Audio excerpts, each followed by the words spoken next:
Brought to you by TechnoSpark 20 series smartphones.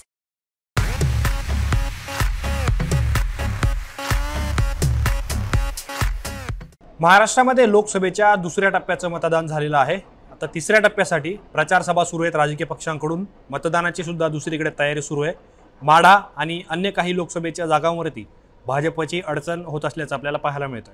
ज्या ठिकाणी भाजपने उमेदवार जाहीर केले त्या ठिकाणी आता केंद्रीय गृहमंत्री अमित शहा असतील किंवा आता पंतप्रधान नरेंद्र मोदी असतील, भाजपच्या शीर्ष नेत्यांकडून सातत्याने प्रचार सभा घेण्यात येत आहेत। परंतु ठाणे, कल्याण, पालघर आणि काही अंशी संभाजीनगर या जागांवरती महायुतीच्या नेत्यांमध्ये आपल्याला एकसंधता, एकवाक्यता किंवा सगळे नेते एकत्र येतानाचे दिसल्याचं चित्र आपल्याला पाहायला मिळत नाहीये। त्यामुळे ही महायुतीसाठी अत्यंत चिंताजनक बाब असली तरी सुद्धा आणखी एक चिंता, आणखी एक टेन्शन वाढवणारी बातमी भाजपसाठी समोर आलेली आहे। जालना लोकसभा मतदारसंघामध्ये जो मराठा आंदोलनाचं एक प्रकारचं केंद्रबिंदू राहिलेलं होतं, या लोकसभा मतदारसंघामध्ये आता अर्जुन खोतकर आणि रावसाहेब दानवे यांच्यातला वाद चव्हाट्यावर आलाय। हा वाद चव्हाट्यावर कसा आलाय, दानवे आणि खोतकर यांच्या संघर्षाची कहाणी नेमकी काय आहे आणि खोतकरांच्या नाराजीचा दानवेंना कसा फटका बसू शकतो, या प्रश्नांची उत्तरं आपण या व्हिडिओमध्ये पाहणार आहोत। नमस्कार, मी आतिक आणि मुंबई तकमध्ये तुमचं स्वागत आहे। जालन्यामध्ये भाजपकडून रावसाहेब दानवे यांना निवडणुकीच्या रिंगणात उतरवण्यात आलंय। दानवे सातत्याने प्रचार सभा घेत आहेत, कार्यकर्त्यांना भेटतायत, मतदारांपर्यंत जाण्याचा प्रयत्न करतायत। मागच्या काही वर्षांमध्ये त्यांनी काय कामं केली हे मतदारांना पटवून देण्याचा प्रयत्न करतायत। परंतु अर्जुन खोतकर आता त्यांच्यासाठी टेन्शनचं कारण, चिंतेचं कारण बनण्याची शक्यता आहे। ते कसं तर भाजपच्या अर्थात महायुतीच्या ज्या सभा जालन्यामध्ये होत आहेत या सभांना अर्जुन खोतकर यांनी दांडी लावल्याचं पाहायला मिळतंय। नाराजी नाट्य जालन्यामध्ये सुरू आहे। अर्जुन खोतकर भाजपच्या कुठल्या सभांना जात नाहीत। चंद्रशेखर बावनकुळे जे भाजपचे प्रदेशाध्यक्ष आहेत यांनी जालना लोकसभा मतदारसंघामध्ये सभा घेतली होती, त्यांच्या सभेला सुद्धा अर्जुन खोतकर यांनी दांडी लावली। आता अर्जुन खोतकर का येत नाहीयेत, का त्यांच्या नाराजीचं कारण काय आहे अशी चर्चा सुरू झाली आणि तोवर भाजपने एक ब्राह्मण समाजाचा मेळावा आयोजित केलेला होता। त्याला रावसाहेब दानवे हे तिथे हजर झाले। काही वेळाने खोतकर येतील की नाही अशा चर्चा सुरू होती, परंतु खोतकर तिथे आले। दोन्ही नेते एकाच मंचावर होते, परंतु दोन्ही नेत्यांनी एकमेकांशी बोलणं टाळलं। खोतकरांनी अर्थात शांत राहण्याची भूमिका घेतली। त्यामुळे कुठेतरी जालन्यात नाराजी नाट्य सुरू आहे का आणि या नाराजी नाट्यात दानवेंच्या उमेदवारीवरती खोतकर नाराज आहेत का अशी सुद्धा चर्चा राजकीय वर्तुळामध्ये सुरू झाली। त्याचबरोबर खोतकरांचे जे कार्यकर्ते आहेत जालना विधानसभा मतदारसंघातले ते सुद्धा अद्याप सक्रिय झालेले नाहीयेत महायुतीचा प्रचार करायला, दानवेंचा प्रचार करायला। त्यामुळे खोतकरांच्या भूमिकेने जालन्यात महायुतीच्या नेत्यांमध्ये संशयाची स्थिती आहे, संदिग्धतेची स्थिती आहे। यामुळे महायुतीचे नेते असतील, मुख्यमंत्री एकनाथ शिंदे असतील, देवेंद्र फडणवीस असतील, यांची जी आहे ती नाराजी वाढण्याची शक्यता आहे। आणि त्याचबरोबर सातत्याने महायुतीच्या नेत्यांमध्ये संवाद जे कारण महत्त्वाचं बनतोय तो नाशिकमध्ये असेल, संभाजीनगरमध्ये काही अंशी असेल आणि ठाणे आणि पालघर आणि कल्याणच्या जागेवरती सुद्धा असेल, तसाच काहीसा संवाद नसल्याचं चित्र हे जालना लोकसभा मतदारसंघामध्ये सुद्धा आहे। रावसाहेब दानवे यांना भाजपने उमेदवारी दिली आणि त्यांनाच उमेदवारी मिळाल्याच्या कारणावरून अर्जुन खोतकर नाराज असल्याच्या चर्चा राजकीय वर्तुळामध्ये आहे।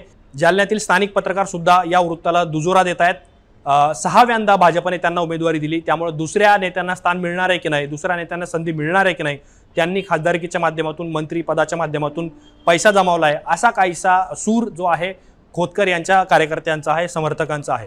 त्यामुळे खोतकर आणि त्यांचे समर्थक हे भाजपच्या अर्थात महायुतीच्या प्रचार सभांमध्ये आपल्याला सक्रिय होत असल्याचं चित्र पाहायला मिळत नाहीये। त्यामुळं ही कुठेतरी शिंदे फडणवीस यांच्यासाठी अत्यंत चिंतेची बाब निर्माण होण्याची शक्यता आहे। आता आपण हे बघितलं की जालन्यात सध्याची स्थिती काय आहे आणि खोतकर दानवेंच्या प्रचाराला का जात नाहीये याची काही कारणं बघितली, परंतु खोतकर आणि दानवे यांच्या वादाचा इतिहास प्रचंड रंजक आहे, प्रचंड संघर्षाचा राहिलेला आहे। 2019 मध्ये अर्जुन खोतकर हे जालना लोकसभा निवडणूक लढवण्यास इच्छुक होते, त्यामुळे त्यांनी त्यावेळेस उद्धव ठाकरे, त्यावेळेस शिवसेना त्यांच्याकडे होती, त्यांनी जालन्यातून उमेदवारी मागितली आणि ठाकरेंकडून सुद्धा त्यांना सकारात्मक प्रतिसाद देण्यात आला। परंतु महायुतीच्या जागावाटपात जालन्याची जागा जी आहे ती भाजपला सुटली आणि भाजपने तिथून रावसाहेब दानवे यांना निवडणुकीच्या रिंगणात उतरवलं होतं। त्यामुळं अर्जुन खोतकर नाराज झाले होते। त्यांनी बंडाचा झेंडा सुद्धा हाती घेतला, जर मला तिकीट मिळालं नाही तर मी अपक्ष लढेल अशी सुद्धा भाषा त्यांनी 2019 मध्ये केलेली होती, उमेदवारी मागितलेली होती। आणि त्यामुळं कुठेतरी दानवे आणि खोतकर यांच्यामध्ये संघर्ष, वाद किंवा कलगीतुरा पेटल्याचं आपल्याला पाहायला मिळालं होतं। परंतु उद्धव ठाकरे यांनी ज्यावेळेस जागा भाजपला सुटली जालन्याची त्यानंतर खोतकरांना मनवण्याचा प्रयत्न केला, त्यांचा बंड शांत करण्याचा प्रयत्न केला, परंतु तरी सुद्धा खोतकर शांत होण्याच्या मनस्थितीत नव्हते। त्यांना उमेदवारी हवी होती, त्यांना लढायचंही होतं, जालना लोकसभाच लढायची अशी काहीशी भूमिका त्यांनी घेतली। परिणामी भाजपचे नेते आणि त्या काळचे मुख्यमंत्री राहिलेले देवेंद्र फडणवीस यांना जालन्यात यावं लागलं. ते अर्जुन खोतकर यांच्या घरी गेले. रावसाहेब दानवे आणि अर्जुन खोतकर यांना समोर बसवलं, 1 to 1 चर्चा केली आणि दोन्ही नेत्यांमधला मतभेद जे आहे, जो वाद आहे, तो मिटवला.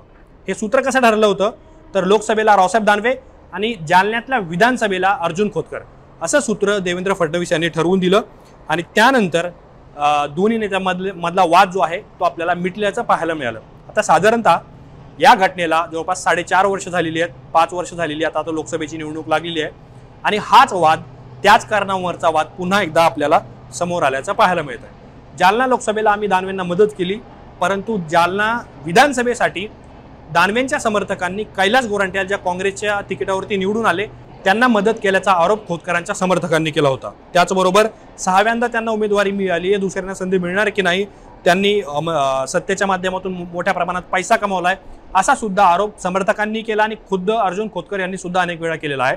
त्यामुळं आता कुठेतरी नव्या कारणामुळं आणि काही अंशी जुन्या रेफरन्समुळं, जुन्या संघर्षामुळं अर्जुन खोतकर आणि दानवे यांच्यामध्ये वाद आपल्याला पेटल्याचं पाहायला मिळतंय. याचे परिणाम काय होऊ शकतात तर जालन्यामध्ये दानवेंना आव्हान देणारा नेता जर कुठला असेल तर अर्जुन खोतकर यांचं नाव घेतलं जातं. त्यामुळं अर्जुन खोतकर जर नाराज असतील तर जालन्यातून दानवे यांचं मताधिक्य घटण्याची शक्यता आहे. त्याचबरोबर शिंदेच्या शिवसेनेचे ते महत्त्वाचे नेते मानले जातात. अशा वेळेस लोकसभेच्या निवडणुकीमध्ये भाजप एकीकडे अजित पवारांना सोबत घेत आहे, राज ठाकरे यांच्याशी बोलणी करत आहे, महादेव जानकर यांना परभणीतून निवडणुकीच्या रिंगणात उतरवत आहे, बच्चू कडूंची साथ घेत आहे, छोट्या छोट्या मित्रपक्षांना, छोट्या छोट्या नेत्यांना भाजप सोबत घेण्याचे प्रयत्न करत आहे. अशा वेळेस महायुतीचा एक मोठा नेता मराठवाड्यातला शिवसेनेचा, तो जर जालना लोकसभेमध्ये नाराज होत असेल तर ही कुठेतरी दानवेंसाठी आणि परिणामी शिंदे फडणवीसांसाठी चिंतेची बाब आहे.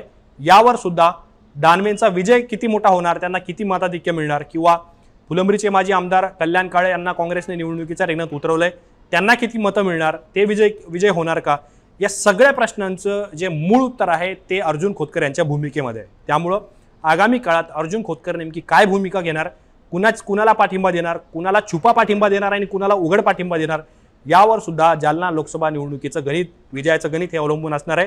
तुम्हाला याबद्दल काय वाटतं हे आम्हाला कमेंट बॉक्समध्ये कळवा. असेच माहितीपूर्ण व्हिडिओ पाहण्यासाठी मुंबई तकच्या यूट्यूब चॅनलला सबस्क्राईब करायला विसरू नका.